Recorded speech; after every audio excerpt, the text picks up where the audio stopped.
Hi there everyone, welcome to Engineering Pritam and another video of PTSC Creo Parametric series.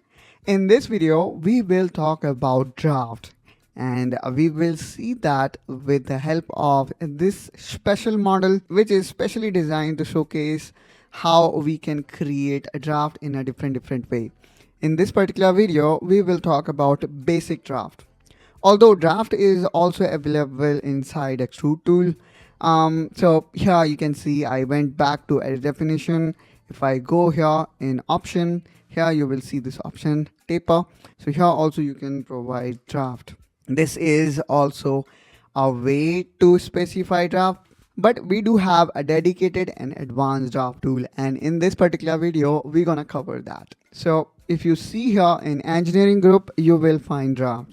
So let's click on it, and as soon as you click, you will see that there are so many different options, and literally we do not need to worry about those. Simply select the surface where you would like to provide draft, and then you need to provide draft hinge. For that, you need to click here on draft hinge.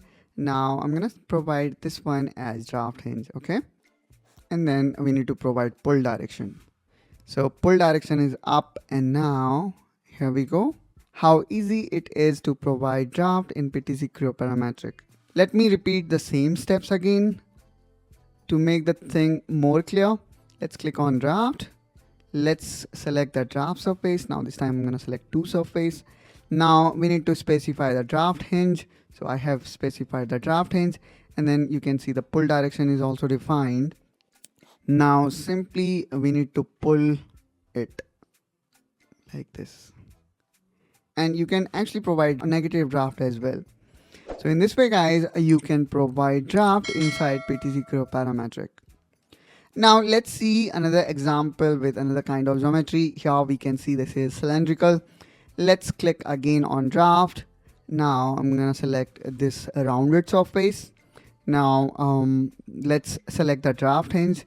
So draft hinge is the point, or I would say a line, where the draft value is 0.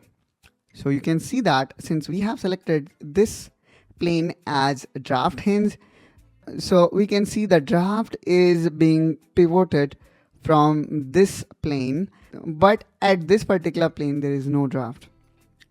It is just like, for example, the door hinge, okay? The door open and close, but the hinge remain at the same place. So the hinge is similar to like that. So if I change, for example, the hinge position from the top to bottom, now you will see we have changed the position from where the draft is being added. So in this way, guys, we can provide draft. Now let me also showcase you one more variant. Again, for that, let's click on draft. Now I'm gonna provide draft, this time on all 4 sides. And instead of top and bottom, you can also select other entities. For example, this plane. So I'm going to select this plane. And now you will see this plane became the draft hinge. And we are seeing the positive draft, for example, in this particular state is being added on the top, and negative draft is being added on below. So in this way, guys, we can utilize draft inside PTC Creo Parametric. I hope, guys, you find this video helpful and informational. In our next video, we're going to see other advanced form of draft. To follow more such video, I would suggest you to subscribe to Engineering Pritam, and I will catch you soon with one such another video. Till then, you take care and bye-bye.